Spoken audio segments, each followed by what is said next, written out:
This channel does not promote any violent, harmful, or illegal activities. All content provided by this channel is meant for an educational purpose only.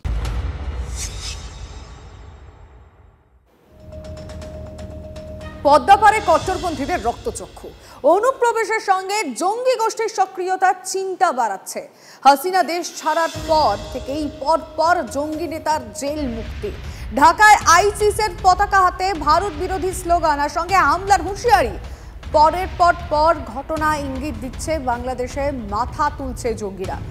জামাতুল মুজাহিদিন, কায়দাতুল জিহাদের sleeper sell সক্রিয় বাংলায়। অস্থিরতার আবহেই NIA অধিকর্তা ও রাজ্যে ডিজির বৈঠকে উঠে এসেছে বিষয়গুলি। বাংলাদেশের অভ্যন্তরে কট্টরপন্থীদের বারবার যুদ্ধের হুঁশিয়ারি কেন? ভারত বিরোধী কোন দেশের চিত্রনাট্যে গলা মেলাচ্ছে কট্টরপন্থীরা?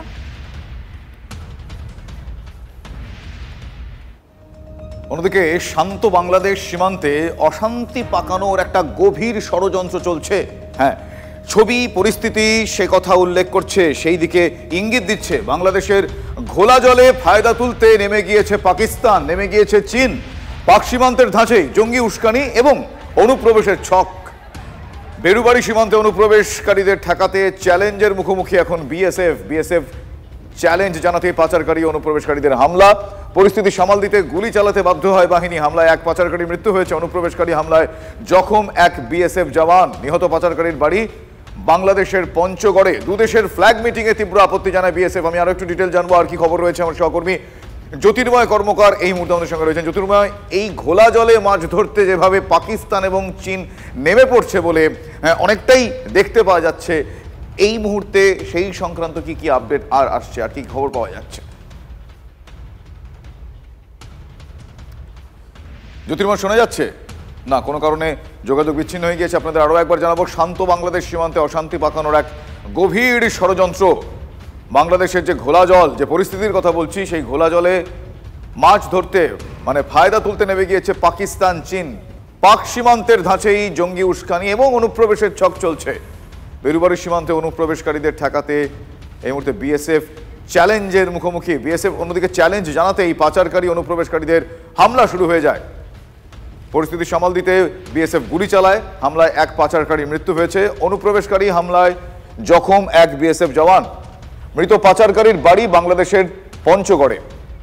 দুদেশের ফ্ল্যাগ মিটিংয়ে তীব্র আপত্তি জানায় বিএসএফ। এই মুহূর্তে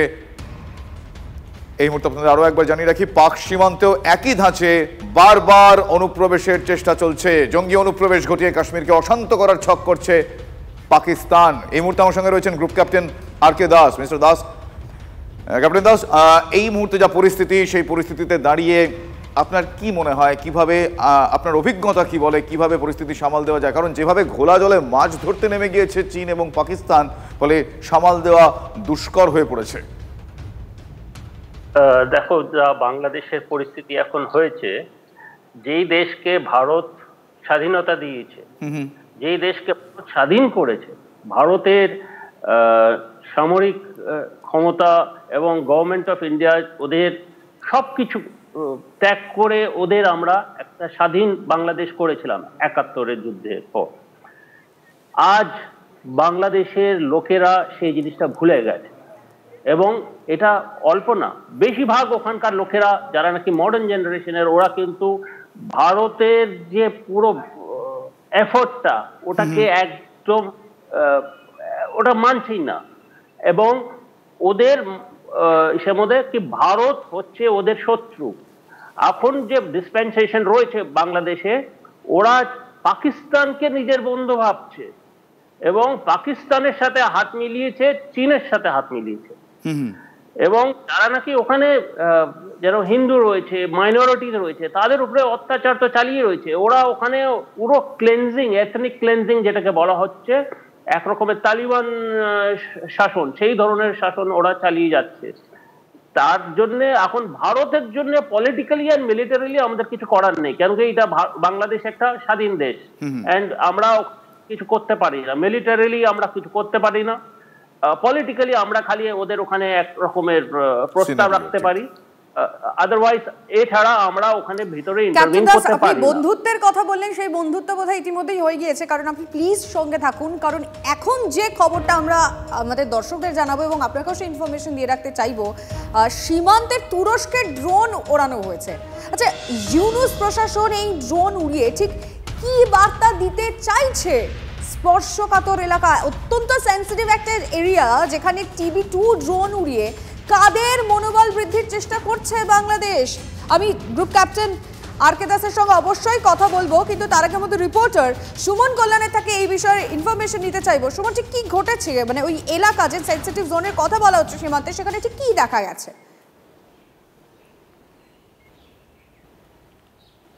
দেখো, গতকালকের খবর ছিল এটা যে সীমান্তে 6টি ড্রোন, তার মধ্যে কয়েকটিকে ওড়াতে দেখা গেছে বাংলাদেশের তরফে। এই ড্রোনগুলো কিন্তু তুরস্ক থেকে এসছে এবং মোট 12টা ড্রোনের কিন্তু আসার কথা ছিল, তার মধ্যে 6টি এসছে, এমনটাই কিন্তু সূত্রের খবর। কেন এই সময় ড্রোন উড়লো? আর ড্রোনটা যখন উড়লো তখন কিন্তু বাংলাদেশের সঙ্গে ভারতের এই যে একটা টেনশন চলছে, একের পর এক ঘটনা ঘটছে। ইউনিস সরকার যখন বিদেশের মাটিতে তাদের মুখ পুড়ছে, সেই সময় ঐক্যের বার্তা দেওয়ার চেষ্টা করছেন, ঠিক তখন কিন্তু ভারত সীমান্তে ড্রোন উড়েছে। এই ড্রোন ওড়ার কারণ কি? যদি পেছন দিকে একটু হাঁটা যায় তাহলে বোঝা যাবে যে এই ড্রোনগুলো কিন্তু হাসিনা সরকারের আমলেই কিন্তু এসেছিল, আর সেই ড্রোনগুলোকে এখন চালিয়ে একটা চমক দেওয়ার চেষ্টা করছে বাংলাদেশ, যে ভারতের দিকে একটা চোখ তুলে যেন ভারত না তাকায়, তার একটা স্পষ্ট বার্তা দিচ্ছেন বাংলাদেশ সরকার, এমনটাই কিন্তু মনে করা হচ্ছে। সাম্প্রতিককালে একের পর এক বক্তব্য উঠে এসছে ইসলামিক সংগঠনের পক্ষ থেকে, কট্টরপন্থীদের পক্ষ থেকে, ভারত যুদ্ধ করলে সেই ভারতকে উপযুক্ত জবাব দেওয়া হবে এবং ভারতের সঙ্গে ভারত যেন অগ্রাসী ভূমিকা না নেয়। ফলে একটা ভীতির পরিবেশ যখন বাংলাদেশে চলছে, যে কোনো মুহূর্তে ভারত আক্রমণ করতে পারে, এইরকম একটা খবর যখন বাংলাদেশ জুড়ে চলছে, নিজেরাই নিজেদের মধ্যে যখন চালাচ্ছেন, ঠিক সেই সময় এই ড্রোন চালিয়ে কি বার্তা দিতে চাইলো সুমন, সেটা আমরা অবশ্যই এক্সপার্টের কাছ থেকে পরবর্তীতে জানবো, কারণ গ্রুপ ক্যাপ্টেন দাস আমাদের সঙ্গে রয়েছেন। কিন্তু তার আগে জ্যোতির্ময়ের কাছে একটু ইনফরমেশন নেওয়া রয়েছে। শুভজিৎ, তাই একদম একদম আমার সহকর্মী জ্যোতির্ময় কর্মকার এই মুহূর্তে রয়েছেন। জ্যোতির্ময়, এখনো পর্যন্ত যা ছবি দেখা যাচ্ছে, পরিস্থিতি যা আঁচ করা যাচ্ছে, তো এই মুহূর্তে সতর্ক না থাকলে তো মুশকিল, ঠিকঠাক পদক্ষেপও করতে হবে। বিদেশ মন্ত্রক কি ভাবছে এই সিচুয়েশনসগুলোতে, কি জানা যাচ্ছে? দেখো, গত কয়েক মাস ধরে মূলত ভারত বিরোধী সেন্টিমেন্টের ওপরেই অন্তর্বর্তীকালীন সরকার প্রতিষ্ঠা হয়েছে। ফলত ভারত বিরোধী সেন্টিমেন্ট এই মুহূর্তে অত্যন্ত প্রবল এবং যে কাজগুলি করা হচ্ছে সেই কাজগুলি যে সংগঠিতভাবে সবসময় সরকারি মদতে হচ্ছে তেমনটা নয়। যাবতীয় সামাজিক যা পরিস্থিতি তা সম্পূর্ণভাবে সরকার প্রশাসনের নিয়ন্ত্রণের বাইরে চলে গিয়েছে এবং প্রতি মুহূর্তে এই ভারত বিরোধিতার তার উচ্ছ্বাস কিভাবে প্রকাশ করবে বাংলাদেশের একটা অংশের মানুষ, বিশেষত কট্টরপন্থীরা, তারা বারবার ধরে বিভিন্ন ফন্দিপিকির খুঁজছে।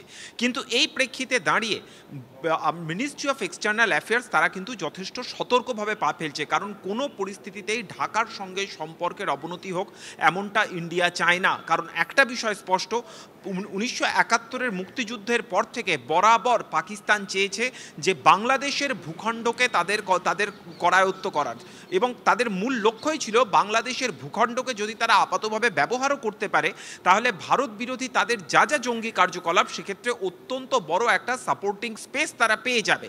এবং হাসিনাকে দেশ থেকে উৎখাত করার পর কার্যত সেই স্পেসটাই এই মুহূর্তে আবারও নিশ্চিত করতে চাইছে পাকিস্তান। এবং সেই কারণে দাঁড়িয়ে ঢাকার সঙ্গে যদি সম্পর্ক এই মুহূর্তে নয়াদিল্লির বিচ্ছিন্ন হয়, তাতে এই পরিস্থিতি আরও বেশি করে ভারত বিরোধী হওয়া এবং ভারতের পক্ষে আরও যথেষ্ট প্রতিকূল হওয়ার সম্ভাবনা রয়েছে। সেই কারণেই 9 ডিসেম্বর বিদেশ সচিব পর্যায়ের বৈঠকের দিকে ভারত তাকিয়ে আছে। বিদেশ মন্ত্রকের কাছে একাধিকবার আবেদন সত্ত্বেও, সংসদে বারবার ধরে দাবি ওঠা সত্ত্বেও বিদেশ মন্ত্রী তিনি সংসদে বাংলাদেশ নিয়ে বিবৃতি দেননি।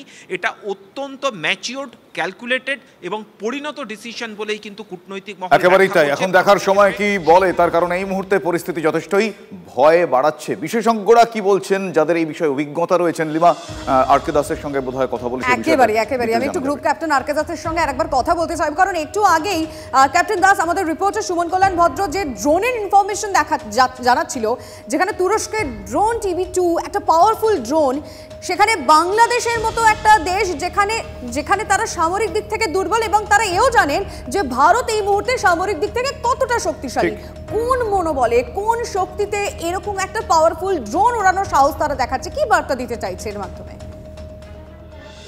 প্রথমেই আমি বলে দেই, ভারত আর বাংলাদেশের মধ্যে সামরিকের কোনো প্রশ্নই ওঠে না, মানে ওদের মধ্যে একটা কম্পারিজন প্রশ্নই ওঠে না। বাংলাদেশ আমাদের সামনে কিছুই না, মানে বলা যায় ওদের, আমরা যদি সামরিক আমাদের ক্ষমতা যদি আমাদের 100 থাকে, ওদের বোধহয় 5। তো সেই দিক দিয়ে মানে কোনো তুলনাই হয় কম্পারিজন।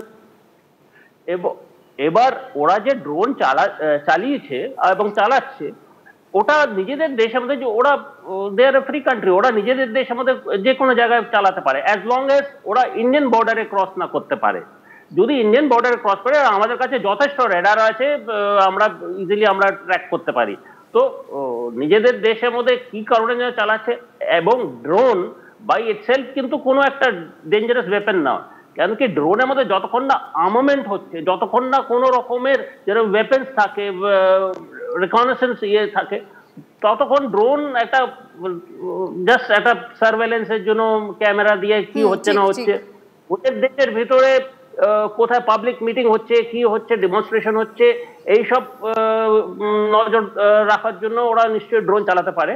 কিন্তু অ্যাজ লং এজ ওই ড্রোনের মধ্যে যদি কোনো ওয়েপন সিস্টেম যদি না থাকে, ওটা নিঃসন্দেহে।